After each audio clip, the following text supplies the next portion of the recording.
The humid air of the Virginia morning offered no mercy, but Master Alistair Thorne was colder than any winter frost. He stood in the center of the dusty yard, his polished leather boots gleaming in a way that felt like an insult to the dirt-stained laborers surrounding him. In his right hand, he held a tiny, hand-carved wooden bird. It was a delicate thing, fashioned from scrap cedar, with wings that looked ready to take flight, a testament to Bristol's rare, quiet skill. To Thorne, however, it was not art. It was evidence of a crime. Bristol stepped forward. Thorne commanded. His voice wasn't loud, but it possessed a razor-sharp edge that made the nearby horses skitter. Bristol moved with a slow, measured grace, his face a mask of absolute stillness. Behind him, Overseer Caesar uncoiled a long braided whip, the leather hissing as it dragged through the red Virginia clay. Caesar didn't need a command to stand ready. His presence was the punctuation to Thorne's sentences. Bristol stopped inches from the master, his head slightly bowed, though his eyes remained fixed on the wooden bird. Thorne raised the carving, turning it slowly between his thumb and forefinger. I pay for your hands, Bristol. I pay for your time. Every minute you spent whittling this trifle is a minute stolen from the Thorne estate. Theft is a sin I do not tolerate. Do you understand the weight of your thievery? Bristol didn't answer. He knew the question was a trap from the periphery. He could see Sarah standing near the smokehouse. Her hands were gripped white around a wash basin, her eyes wide with a silent, pleading terror. He had carved that bird for her, a secret promise that beauty could still exist in a place of such ugliness. Destroy it, Thorne whispered, his face inches from Bristol's. Crush it. Show me that you value my property more than your own idle distractions. If you do not, Caesar will find a different way to occupy your hands for the rest of the season. Thorne pressed the delicate carving into Bristol's rough, calloused palm. The wood was warm from the sun. Bristol looked at the bird, its tiny cedar eyes seeming to look back at him. He felt the gaze of every soul on the plantation. He looked at Sarah one last time. Seeing the heartbreak already forming in her expression, she turned her head away, unable to witness the moment his spirit was forced to break its own creation. Slowly, deliberately, Bristol closed his fingers. The sound of snapping cedar was sickeningly loud, and the silence of the yard splinters pierced Bristol's skin, drawing beads of dark blood. But his expression never flickered. He didn't flinch, and he didn't blink. He simply tightened his fist until the bird was nothing but a handful of jagged waste. He opened his hand, letting the remains fall into the dust at Thorne's feet. Thorne searched Bristol's eyes, desperate to find a tear, a tremor, or a spark of visible hate, anything to prove he had won. But Bristol gave him nothing but the silence of a man who had already decided that the master's victory was a hollow one. Master Alistair Thorne did not care for physical scars as much as he craved the erosion of the mind. Finding no satisfaction in Bristol's stoic destruction of the bird, he decided that isolation would succeed where confrontation had failed. He grabbed Bristol by the shoulder, his fingers digging into the muscle with a strength fueled by frustrated vanity, and shoved him toward the heavy, iron-reinforced door of the estate's secondary storage cellar. This was a place reserved for recalibration. A windowless stone box that smelled of damp earth and forgotten things. You find strength in your silence, Bristol? Thorne hissed as he forced the man over the threshold. Then I shall give you a world of nothing, but that we will see how loud your thoughts become when the sun forgets you exist. Thorne slammed the door shut, the heavy oak thudding with a finality that seemed to vibrate through the very ground. He slid the iron bolt into place with a shrill, metallic screech and turned to Overseer Caesar. He is to have no light, no company, only enough water to keep his heart beating. I want him to learn that the only voice that matters in this county is mine. The days that followed were a calculated exercise in psychological starvation inside the cellar. The darkness was absolute, a thick, suffocating blanket that pressed against Bristol's eyes until he began to see phantom shapes in the void outside. The plantation continued its rhythmic, cruel dance. Thorne spent his afternoons on the veranda, watching the workers, but his eyes were always searching for Sarah. He knew the bond between them was the thread he needed to snap to truly own them.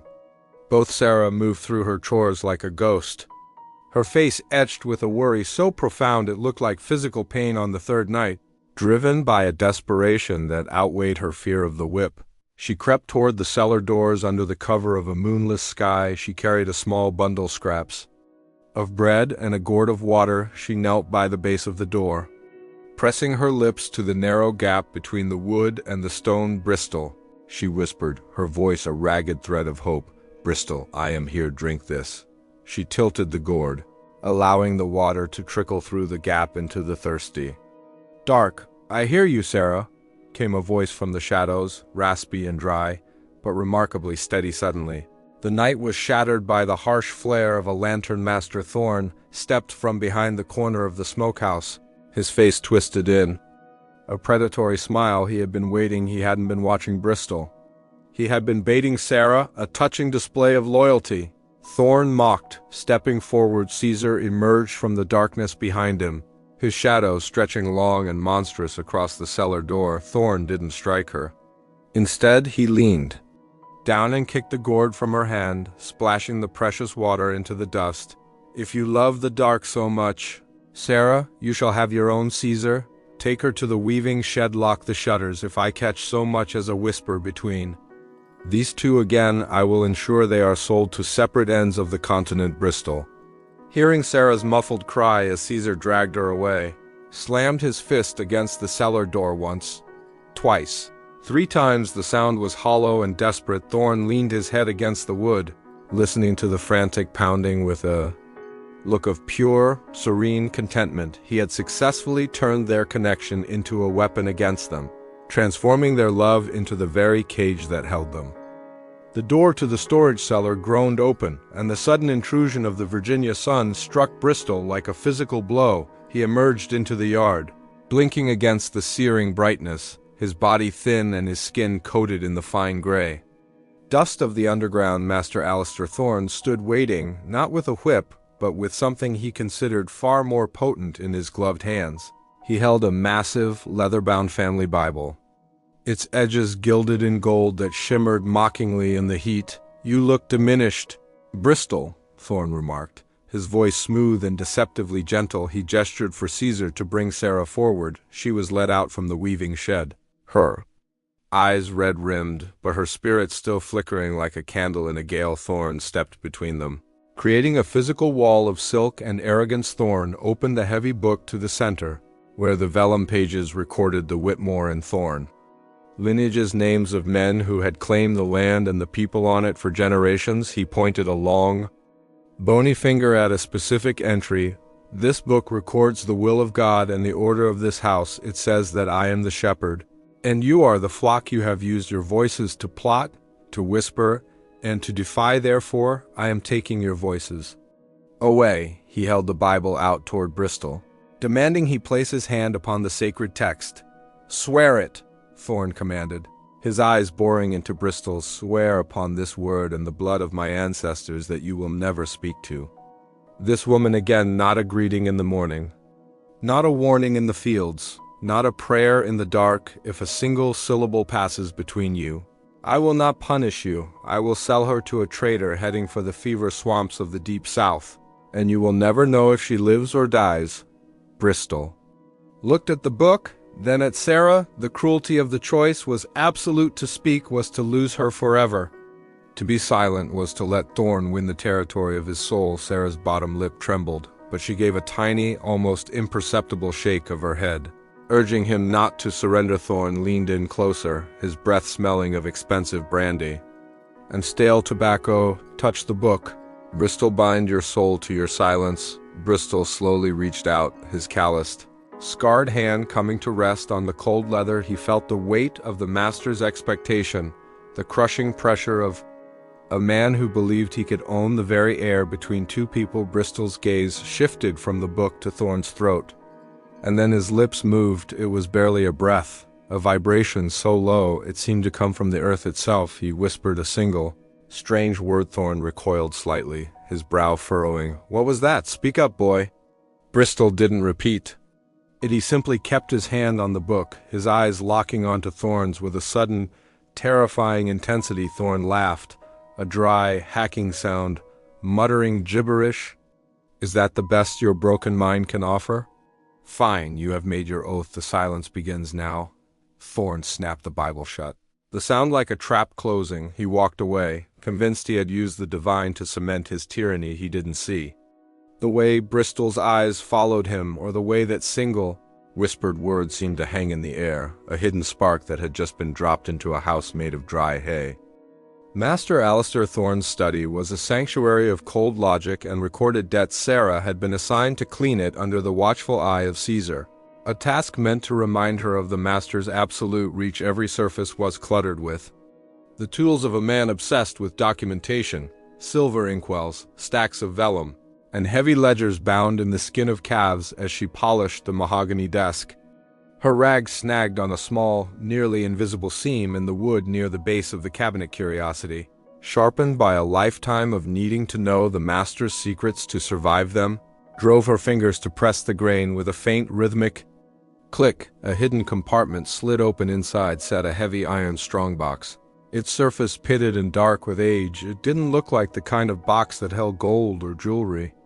It looked like the kind of box that held a man's sin. Sarah's heart hammered against her ribs like a trapped bird. She glanced toward the door, where Caesar's shadow flickered in the hallway, working with the quiet precision of a locksmith.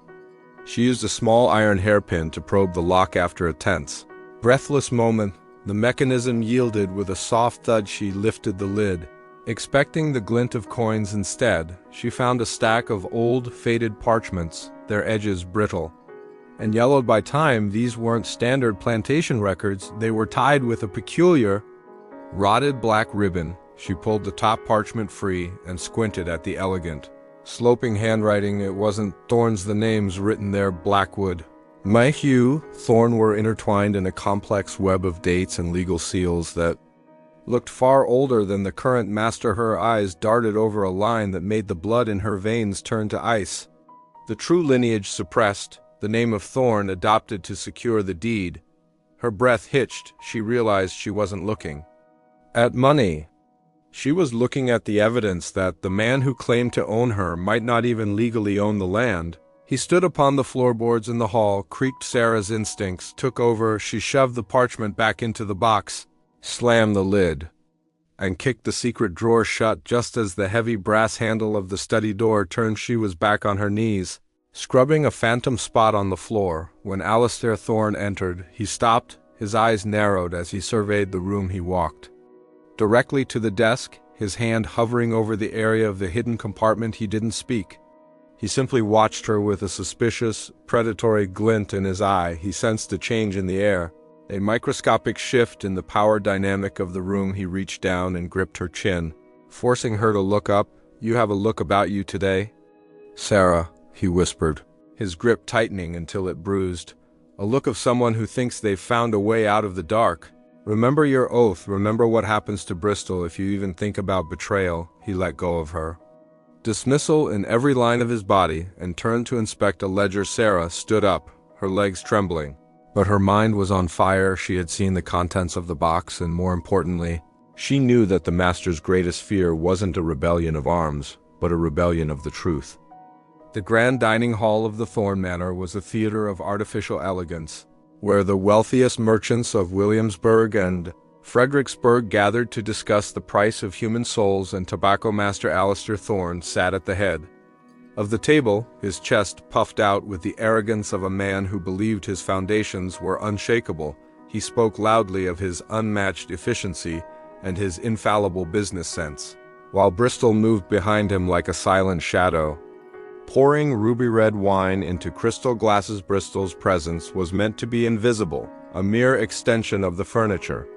But his eyes were sharper than Thorne realized as Bristol approached a man at the far end of the table, a nervous merchant named Mr. Finch. He didn't just pour the wine, he paused. He leaned in just an inch closer than necessary, his gaze locking onto Finch's with a sudden, piercing intensity. Thorne, mid-sentence, felt the shift in the room's energy. He stopped talking, his glass halfway to his lips. As he caught the interaction, he saw Mr. Finch's hand tremble, a few drops of wine splashing onto the white linen cloth. Finch looked at Bristol, not with the typical disdain of a master, but with a flicker of genuine, wide-eyed recognition and a deep, underlying fear. "Is there a problem, Mr. Finch?" Thorne asked, his voice dropping to a low, Dangerous rumble. Finch quickly looked down at his plate, his face turning a sickly shade of gray. No, Alistair, just the heat, a dizzy spell, nothing more. Thorne didn't believe him. He lunged out, his hand snapping like a trap around Bristol's forearm. He gripped the muscle so tightly the wine carafe tilted precariously. "You," Thorne hissed, his eyes darting between the enslaved man and the merchant. "What did you do?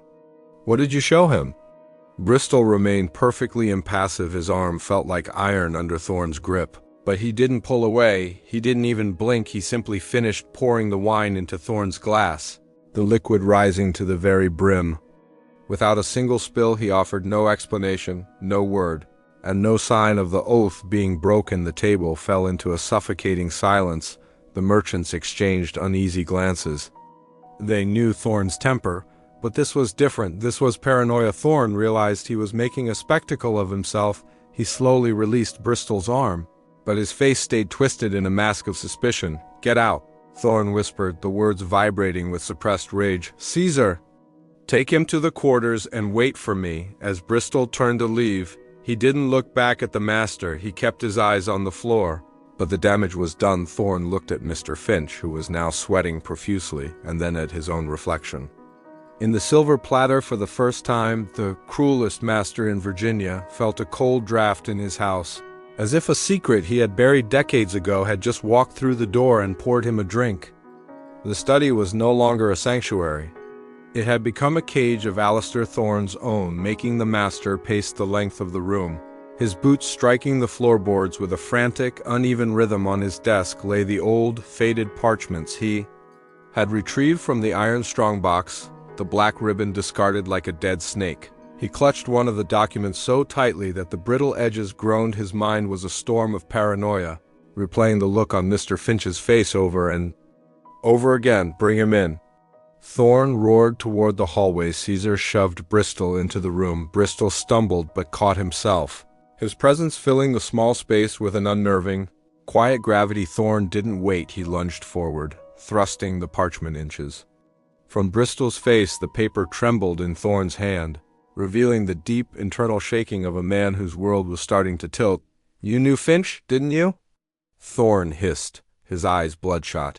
"He recognized you, or rather, he recognized the ghost you represent. Tell me what you told him in that look.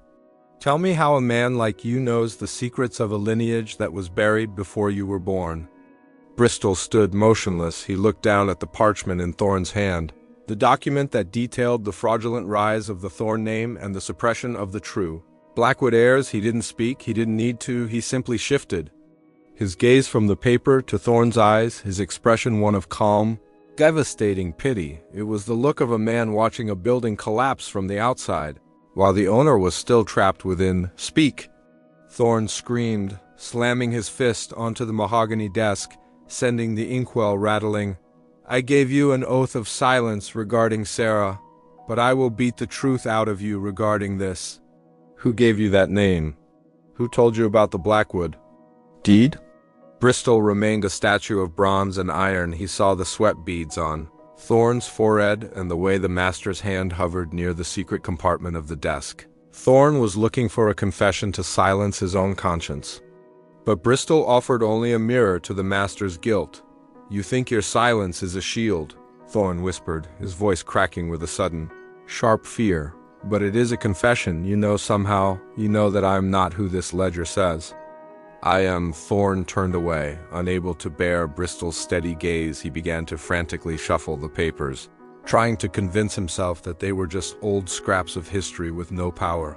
But the seed of doubt had taken root and was growing into a forest. He realized that Bristol didn't need to speak to destroy him. The mere fact that Bristol knew was a death sentence for Thorne's reputation. "Get him out of my sight," Thorne gasped, waving a trembling hand toward Caesar. "Lock him in the smokehouse. No one goes near him. No one." As Caesar dragged him out, Bristol looked back over his shoulder. He saw the cruelest master in Virginia, hunched over his stolen desk, looking small and fragile against the weight of the truths he had tried to bury. The silence was no longer Bristol's prison. It had become Thorne's executioner. The door to the slave quarters didn't just open. It was kicked off its latch with a violence that sent dust motes dancing in the shafts of afternoon light. Master Alistair Thorne stormed into Sarah's small, cramped living space, his fine silk coat stained with sweat and his cravat undone. He looked like a man hunted by invisible spirits behind him. Caesar stood in the doorway, his hand resting on the hilt of a heavy wooden club, his presence a dark promise of what was to come if the master didn't get his answers. "Where is it?" Thorne roared, his voice cracking with a high-pitched, hysterical edge. He didn't wait for a reply. He began to tear the room apart. He flipped over the meager straw mattress. He smashed a small clay water pitcher against the wall, and he ripped the thin, tattered blanket from the wooden bench. "I know he spoke to you. I know the two of you have been digging like rats beneath the floorboards of my house." Sarah stood in the center of the wreckage, her feet bare on the packed earth floor. She didn't move, didn't flinch, and didn't offer a single sound of protest. She watched him with a terrifying, hollow calm. She had seen him at his worst, but she had never seen him this afraid. His cruelty had always been a performance of power. Now, it was a frantic attempt to hide his own vulnerability. Thorne lunged at her, grabbing her by the shoulders and shaking her with a desperate, jerky motion. "The papers, Sarah. The ledgers from the strongbox. Did he tell you what they meant? Did he tell you that the name Thorne is written in blood that doesn't belong to me? Tell me, or I swear by every stone of this estate I will have Caesar break every bone in his body while you watch." Sarah looked him directly in the eye. The oath Bristol had taken, the vow of silence between them, was supposed to be their cage, but as she looked at the trembling man before her, she realized it was Thorne's noose. She didn't need to speak. To confirm his fears, her silence was a wall he couldn't climb, a fortress he couldn't breach. She saw the reflection of a fraud in his wide, bloodshot eyes, and she let him see that she saw it. "Speak, you wretch!" Thorne screamed, his face turning a dark, dangerous purple. He raised his hand as if to strike her, but he stopped mid-air. Her gaze wasn't one of a victim.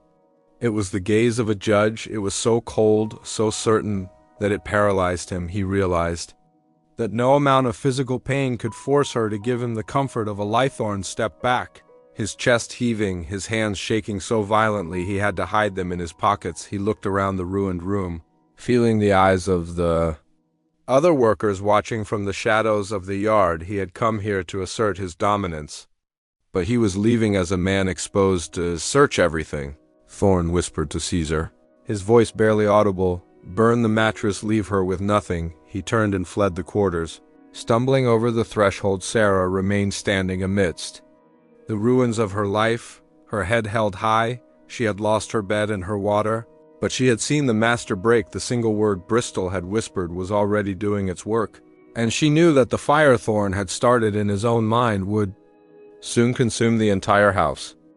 The atmosphere in the grand parlor was thick with the scent of beeswax and the heavy, unsaid weight of an impending storm. Master Alistair Thorne stood at the center of the room, surrounded by the most powerful men in Virginia, the governor's representative, a stern man in a powdered wig, and two high-ranking officials from Richmond. Thorne was sweating through his linen shirt, his hands trembling as he laid out a series of expansive maps and land deeds across the mahogany table. This was the deal of a lifetime. A massive land grant that would solidify the Thorne name as a dynasty, as you can see. "Gentlemen," Thorne said, his voice high and thin, "my claim to the Western Tracts is absolute. The Thorne lineage has held these titles since the original charter." Just then, Caesar shoved Bristol into the room. It was a calculated move by Thorne, a display of property to show his complete command. Bristol was bruised and dusty, but as he walked past the table to deliver a tray of crystal glasses, his presence seemed to pull the oxygen out of the room. He didn't look at Thorne. He looked directly at the governor's representative, a man whose family had been in Virginia long enough to remember the names that had vanished. As Bristol leaned over the table to set down a glass, he didn't spill a drop, but in the sudden, sharp silence as Thorne paused to catch his breath, Bristol leaned toward the representative. His lips barely moved, but the sound was like a thunderclap in the quiet room. "Blackwood," Bristol whispered. The effect was instantaneous. The governor's representative didn't just hear the word. He recoiled as if he had been struck. His eyes darted from Bristol to the deeds on the table. And then to Thorne the name Blackwood wasn't just a word. It was the name of the family that had been cheated out of this very land 40 years ago. Family Thorne's father had supposedly bought out, but whose heirs had mysteriously disappeared. What did he say? The representative demanded, his voice dropping to a low. Lethal Register Thorne froze, the color drained from his face, leaving it a sickly, translucent white nothing. He is a madman, a mute. He speaks gibberish to distract from his failings. He didn't speak gibberish, Alistair, the official said. Standing up slowly and pulling the deeds toward him, he looked at Bristol, who stood perfectly still. His gaze level and unafraid, he spoke a name that hasn't been mentioned in a legal court in 4 decades, a name that, if attached to a living heir, makes these documents in your hand nothing more than expensive scrap paper. Thorne lunged for the papers, his fingers clawing at the table, but Caesar, sensing the shift in power, didn't move to help him. The other officials exchanged dark, knowing looks. The cruelest master in Virginia looked around the room and realized that the walls of his empire were not made of stone, but of a secret that had finally found its voice. Bristol didn't smile. He didn't need to. He simply stepped back into the shadows, watching as the single word he had carried like a spark finally met the trail of gunpowder. Thorne had laid himself. The final collapse of Alistair Thorne did not happen with a scream, but with a terrifying absolute silence. He stood in the center of the parlor, his hands frozen in midair, clutching at nothing. The governor's representative did not look at the maps anymore. He looked at Thorne as if he were a specimen of filth recently uncovered. With a slow, deliberate motion, the official reached into his own coat and pulled out a small, heavy seal. He didn't press it onto Thorne's deeds. Instead, he folded the papers and tucked them into his pocket. The audit of the Thorne estate begins at sunrise, the representative stated, his voice cold and final, and until the true lineage of the Blackwood tract is verified, you are a guest in this house, Alistair. Not its master. Thorne's knees buckled. He sank into his mahogany chair, the chair that had belonged to a man he had helped erase. He looked up at Bristol, who was no longer standing in the shadows. Bristol stepped forward into the light of the chandelier, his presence filling the room with a terrifying dignity. Sarah appeared in the doorway, standing beside Caesar. The overseer, ever the predator, had already stepped away from Thorne's side. He knew when a ship was sinking, and he had no intention of drowning with a fraud. You, Thorne wheezed, his eyes bulging. You are one of them, the theft, the wooden bird, the look with. Thinks you are the last of the Blackwood blood. Bristol didn't confirm it with a boast. He didn't need to. The single word, Blackwood, had been the key to a lock Thorne had spent a lifetime reinforcing. By whispering it to the one man in Virginia who held the power to investigate, Bristol hadn't just sought revenge. He had reclaimed a birthright that had been stolen through fire and blood. The secret wasn't in a ledger. It was in the DNA of the man Thorne had tried to break. As the officials marched out of the house to summon the local magistrate, the remaining servants gathered at the windows and doors. They watched as the cruelest master in Virginia withered before their eyes. Thorne looked at his hands that had signed away lives and ordered the lash, and saw that they were trembling like a child's. He had lost his land, his name, and his future to a man he thought he had silenced. Bristol walked to the desk, picked up the silver inkwell, and tipped it over. The black ink bled across the white lace runner, a dark stain that mirrored the ruin of Thorne's reputation. He then turned to Sarah. For the first time in years, the oath was dead. It is over. Sarah, Bristol said, his voice deep and resonant, reclaimed from the dark. Yes, she replied, her voice steady and clear. The house is empty now. They walked out of the parlor together, leaving Alistair Thorne sitting in the dark, surrounded by the ghosts of the family he had stolen. He was left with his ledgers and his lies, but the power had vanished. As the sun began to rise over the Virginia hills, it didn't shine on the Thorne plantation, it shone on the Blackwood land, and for the first time in 40 years, the people walking upon it were truly free from the shadow of the man who thought he owned the world.